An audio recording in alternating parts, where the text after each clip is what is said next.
Students, last video में हम लोगों ने देखा था कि सॉलिड्स होते क्या हैं, सॉलिड कितने तरह के होते हैं, यानी ठोस अवस्थाएं कितने प्रकार की होती हैं। हमने क्रिस्टल, अक्रिस्टल, धातु, अधातु, उपधातु और कंडक्टर, नॉन कंडक्टर और सेमी कंडक्टर सबको हमने पिछले वीडियो में स्टडी की थी। अब आज हम स्टडी करते हैं क्रिस्टल जालक क्या है। तो क्रिस्टल के बारे में मैंने कल आपको बताया था कि क्रिस्टल एक ऐसा अरेंजमेंट होता है, एक ऐसी व्यवस्था होती है जिसमें बहुत ढेर सारे परमाणु एक ढंग से लंबी दूरी तक लगे होते हैं, यानी वो एक ही क्रम का, एक ही ऑर्डर को फॉलो करते हैं। अब ये जो छोटे छोटे अणु लगते हैं या कोई भी परमाणु लगता है किसी भी क्रिस्टल के बनने में, मैंने आपको बताया था अणु को मॉलिक्यूल कहते हैं और परमाणु को एटम कहते हैं। तो किसी भी क्रिस्टल के बनने में जो अणु लगते हैं, इन अणुओं के लगने का एक तरीका होता है और ये सारे अणु लग करके एक नेटवर्क बनाते हैं, एक जाल बनाते हैं। उसी को हम क्रिस्टल जालक यानी क्रिस्टल का जाल या क्रिस्टल लैटिस कहते हैं। अगर सिंपली समझना चाहें तो एक दीवार की जो ईंट होती है वो एक सिंपल यूनिट सेल है, यानी किसी भी क्रिस्टल का एक छोटा सा हिस्सा है। और जब खूब ढेर सारे ईंट आपस में मिल करके एक सही ढंग से जाल बनाते हैं तो एक दीवार बन जाती है। उसी को यानी किसी भी क्रिस्टल के बनने की ऐसी ही व्यवस्था को हम क्रिस्टल जालक कहते हैं, यानी क्रिस्टल का जाल कहते हैं।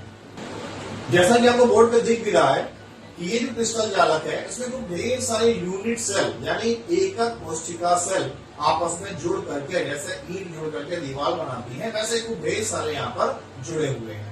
तो इसी को बोलते हैं क्रिस्टल जालक। अगर हम डेफिनेशन की बात करें तो किसी भी यूनिट सेल यानी एकक कोशिका के रिपीट ढंग से लगने के कारण, यानी पुनरावृत्ति के कारण जो संरचना बनती है उसी को हम क्रिस्टल जालक कहते हैं। यानी crystal lattice is the repeat arrangement of simple unit cell.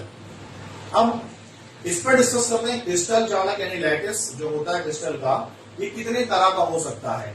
तो हमें मालूम है किसी भी सब्सटेंस के लगने के सिर्फ 3 डायमेंशंस होते हैं, एक्स, वाई, जेड, जिसमें से सिंगल डायमेंशन की बात की ही नहीं जाती।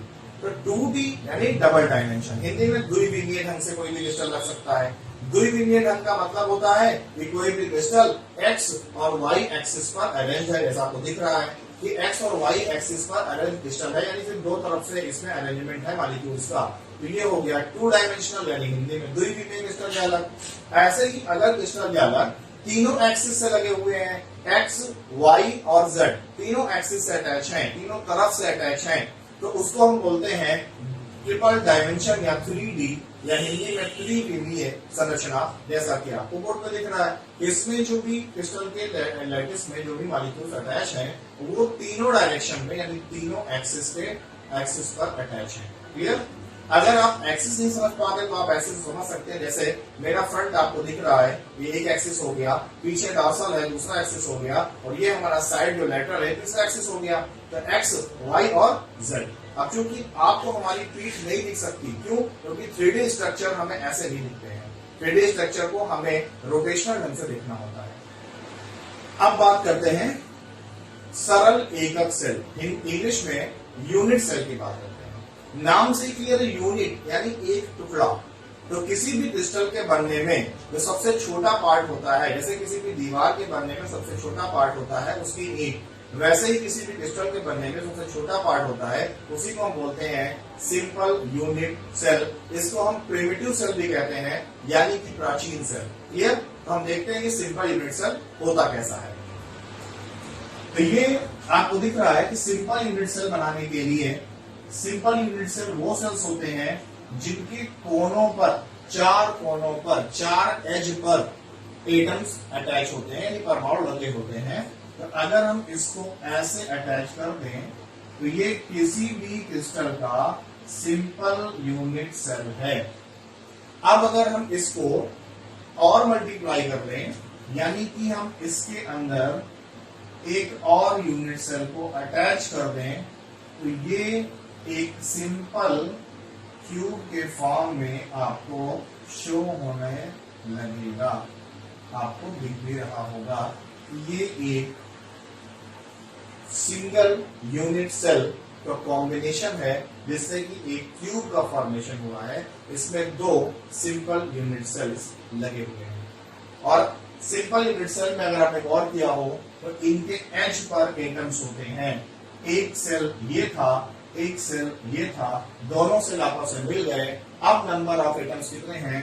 1 2 3 4 5 6 7 और 8। अगर आप इनके एंगल्स की बात करिए तो जो ये एंगल होता है एक्स एक्सिस, इसको हम अल्फा कहते हैं। जो ये एंगल बनता है इसको हम बीटा कहते हैं, और जो ये एंगल बनता है इसको हम गामा एंगल कहते हैं। तो सिंपल यूनिट सेल आपको क्लियर हो गया होगा कि किसी भी क्रिस्टल का जो सबसे सरल रूप होता है उसी को हम उसका सिंगल यूनिट सेल यानी सरल एकक सेल कहते हैं। इसमें उसके प्रत्येक कोनों पर यानी एज पर एटम्स अटैच होते हैं। अब बात करते हैं इसके दूसरे टाइप का, बॉडी सेंटर्ड क्यूब। शॉर्ट में इसको बोलते हैं BCC, हिंदी में बोलते हैं बॉडी मीन काया, काया माने काय, तो काय केंद्रित घन। यानी कोई भी ऐसा क्यूब, बहुत ध्यान सुनिएगा, कोई भी ऐसा क्यूब जिसमें एज पर एटम्स के अलावा बॉडी के सेंटर में भी कोई एक एटम मौजूद हो तो उसको बोलते हैं BCC, बॉडी सेंटर्ड क्यूब। आप इसको ऐसे देखिए,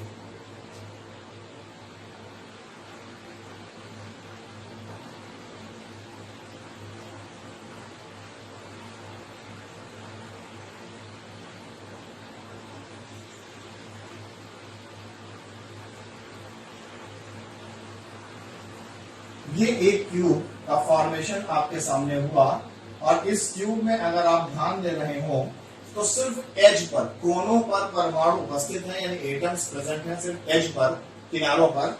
अब अगर इसमें इसके बॉडी के सेंटर में यानी कि यहां पर भी यहां पर कोई एटम मौजूद हो तो ये क्या कहलाएगा? ये कहलाएगा BCC क्यूब, यानी बॉडी सेंटर्ड क्यूब, काय केंद्रित घन। यानी कि इस क्यूब के कोनों के अलावा बॉडी के सेंटर में भी एक एटम मौजूद है, इसलिए क्या कहलाएगा? BCC, body centred cube. अब डिस्कस करते हैं FCC यानी फेस सेंटर्ड क्यूब, हिंदी में फलक केंद्रित घन। तो फलक केंद्रित घन में भी कुछ खास नहीं है। इसमें क्या होगा कि कोनों पर एटम तो अटैच होंगे ही होंगे, साथ में जो उसके फेसेस हैं उन फेस पर भी यानी फलक पर भी सेंटर में एक एटम मौजूद होगा। जिसको हम ऐसा देखते हैं कि एक क्यूब हम पहले प्रिपेयर करते हैं। ये एक क्यूब हमारा प्रिपेयर हो गया।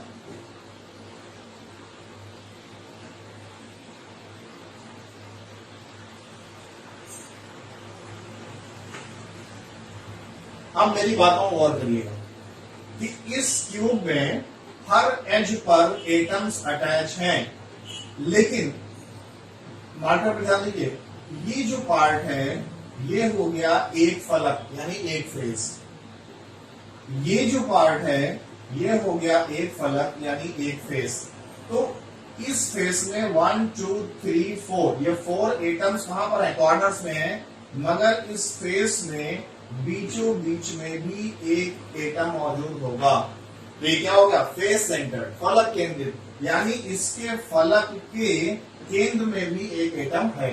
वैसे ही एक फलक यानी एक फेस ये है, मेरे मार्कर पे आप ध्यान दीजिए कि एक फेस ये है, तो इसमें भी कोनों पर एटम मौजूद हैं। इसके अलावा इसके सेंटर पर भी एक एटम अवेलेबल हो जाएगा। ये क्या हो गया? Face centred cube. वैसे ही अगर यहां पर हम आए तो मार्कर पर ध्यान दीजिए, ये और ये एक फेस है यानी हिंदी में एक फलक है, और इनके कोनों पर एटम मौजूद हैं, लेकिन अब साथ में इन दोनों के सेंटर पर भी एक एटम अवेलेबल हो जाएगा। तो ये क्या हो गया? Face centre. इस तरह से और भी जो फेस है इन पर भी, इनके भी सेंटर में एटम्स होंगे।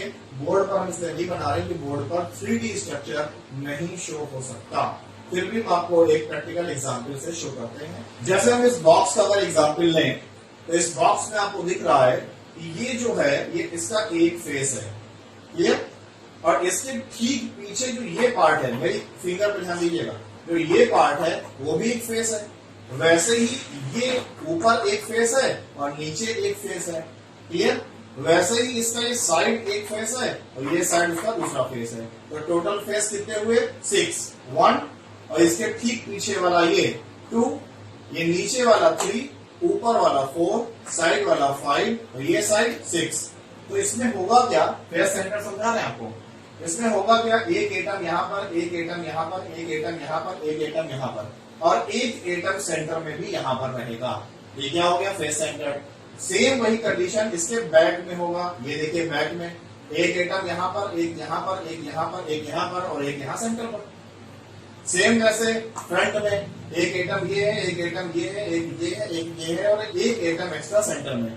तो इस तरह से फेस सेंटर ट्यूब वो ट्यूब्स होते हैं जिनके एज के अलावा, कोनों के अलावा सेंटर में भी एटम्स पाए जाएं और हर फलक के, हर फेस के सेंटर में पाए जाएं। क्लियर।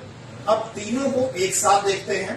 तो आपको बोर्ड पर तीनों यानी कि simple cube, BCC body centred tube और एफसीसी यानी फेस सेंटर्ड ट्यूब यानी फलक केंद्रित घन, काय केंद्रित घन और सरल एकक घन तीनों दिख रहे होंगे। तीनों कंपैरेटिवली आप स्टडी कर सकते हैं कि इसमें सिर्फ टॉप पर, एजेस पर यानी परमाणु सिर्फ कोने कोने पर मौजूद है। इसमें परमाणु कोने कोने में मौजूद है, साथ में बॉडी के सेंटर में एक एटम है और फलक केंद्रित में यानी एफसीसी में कोनों पर भी एटम है और हर फेस यानी फलक के सेंटर में भी एटम्स मौजूद है। तो तीनों आप कंपेयर आपके सामने है और आपको उम्मीद करते हैं कि ये एफसीसी, बीसीसी और सिंपल ट्यूब समझ में आया होगा। अब समझते हैं कोऑर्डिनेशन नंबर को, यानी हिंदी में बोलते हैं समन्वय संख्या। तो समन्वय संख्या होती क्या है? तो किसी भी क्रिस्टल के बनने में या किसी भी क्यूब के बनने में जितने भी एटम्स पार्ट लेते हैं, जितने भी एटम्स उसमें अटैच होते हैं, उन टोटल नंबर ऑफ एटम्स को ही उसका कोऑर्डिनेशन नंबर यानी हिंदी में समन्वय संख्या कहते हैं। सरल भाषा में कोई भी क्यूब कितने परमाणुओं से मिलकर बना है वही उसकी समन्वय संख्या या उसका कोऑर्डिनेशन नंबर कहलाता है। जैसे अगर हम सिंपल क्यूब की बात करें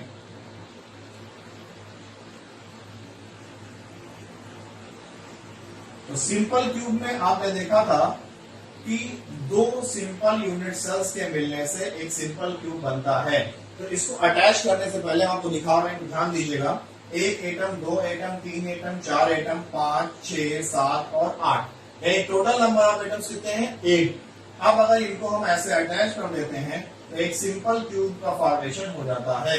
तो क्या समझ में आया कि किसी भी सिंपल क्यूब में समन्वय संख्या यानी कोऑर्डिनेशन नंबर जो होती है यानी कुल भाग लेने वाले परमाणुओं की संख्या वो 8 होती है, जो कि आपको गिनने से दिख रही है।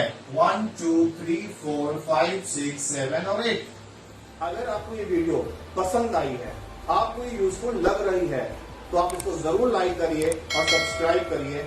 अपने दोस्तों को, अपने मिलने जुलने वालों को, अपने छोटे भाई बहनों को भी इसको फॉरवर्ड करिए जिससे वो भी इसका फायदा उठा सकें और हम आपके लिए और अच्छे कंटेंट दे सकें।